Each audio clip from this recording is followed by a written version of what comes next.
Hello there, and thank you for watching this video. I am Sophia, very passionate and curious about the business world. I hope to own a production farm very soon, hopefully. And this channel is a way to express myself and the lessons I'm picking, even from my own kids and my business experiences. And thank you for visiting. Hope you enjoy the video. Let us look at market equilibrium. And our objectives will be to look at the law of supply, law of demand, and equilibrium price and quantity. Let us revisit the law of demand.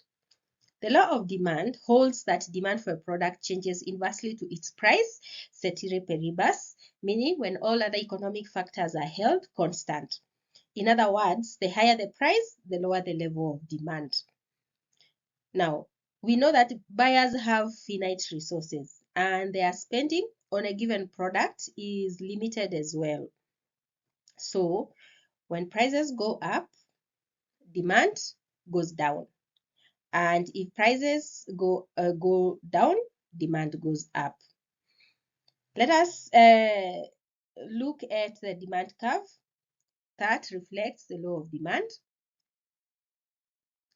It is a downward sloping curve from left to right,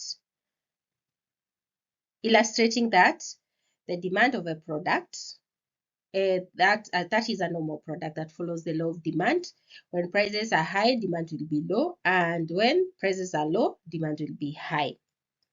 Just like any other factor in life though, naturally there are exceptions to this law of demand, and one is in given goods or in inferior goods or in equivalent goods.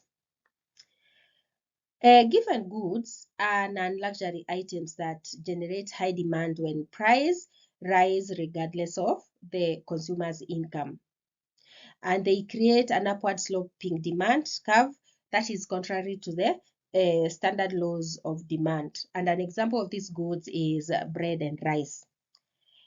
Inferior goods see a drop in demand when incomes rise because consumers trade up to a high quality product. And examples are the certain canned or frozen foods or the instant noodles in the markets.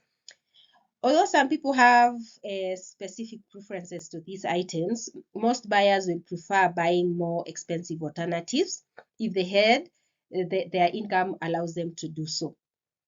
But when the prices of an inferior good rises and demand goes up, because this would be because some consumers use more of it in place of the costlier alternatives. And this one, we call it a substitution effect.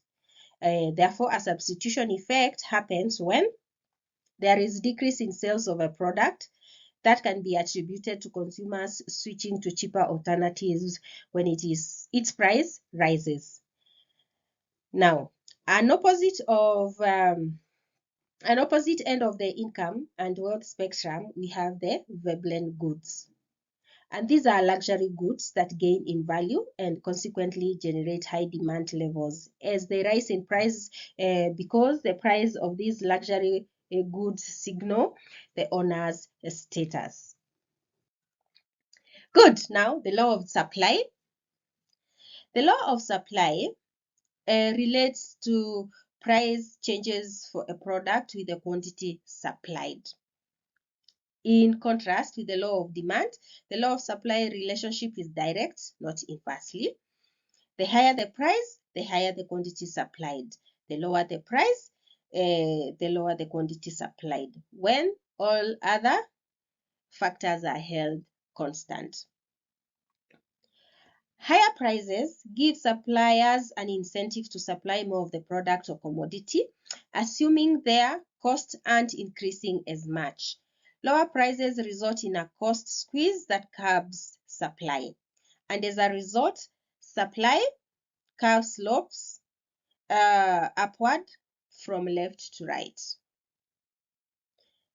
As with demand, supply constraint may limit the price elasticity of supply. We looked at elasticity for a product, while supply shocks may cause a disproportionate price change for an essential commodity.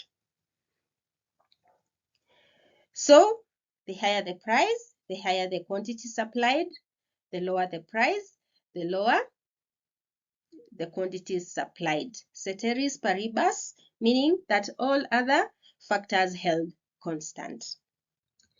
Let us look at the law of demand and supply.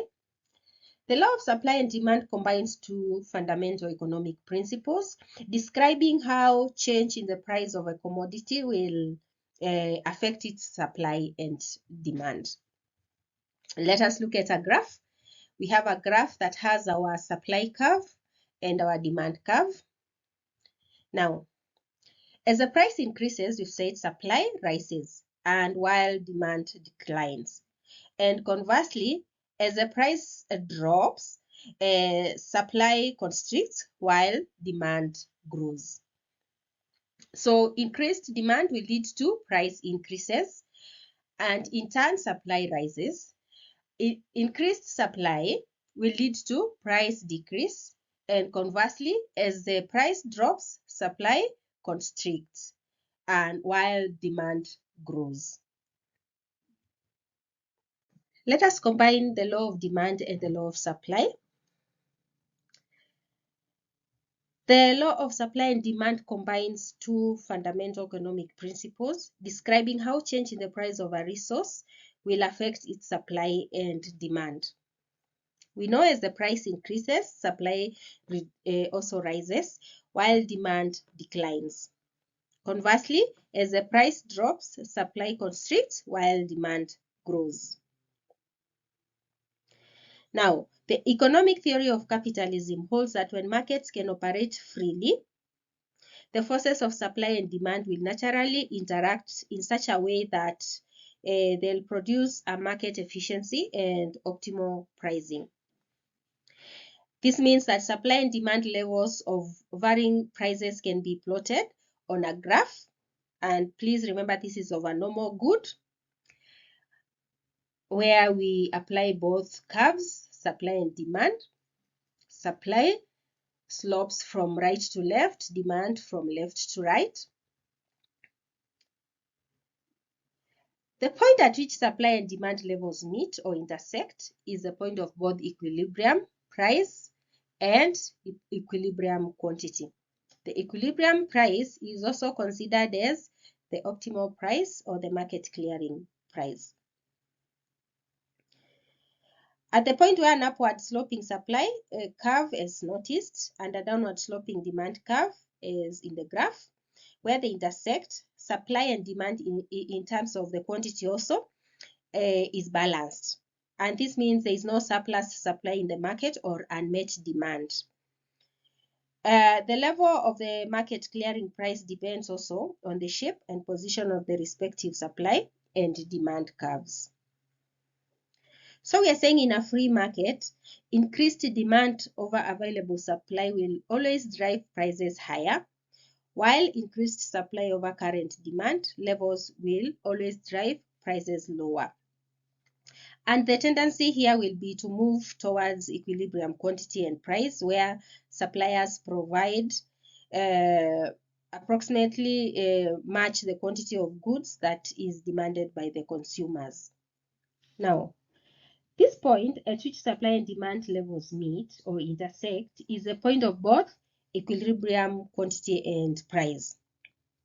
And we say that equilibrium price is considered the optimal price, as it is the price level at which neither consumer nor supplier enjoys any advantage or suffer a disadvantage relative to the other. And therefore, a market is in equilibrium if it is operating efficiently, as its quantity supplied equals its quantity demanded, and at an equilibrium price or a market clearing price. And in an equilibrium market also, there are neither surpluses nor shortages for a good or service.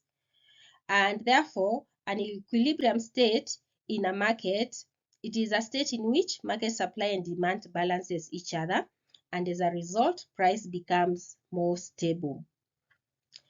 Economists find that also price tends to fluctuate, but it's around the equilibrium levels. And for example, if the price rises too high, market forces will incentivize sellers to come in and produce more. Whereas When price is too low, additional buyers will be bid up the price. These activities keep the equilibrium levels in relative balance over a period of time. And when markets aren't in a state of equilibrium, they are said to be disequilibrium. Well, this is the end of the video. Thank you for watching, and kindly help me grow by letting me know what you think about the video you've just watched. And yours truly, Sophia.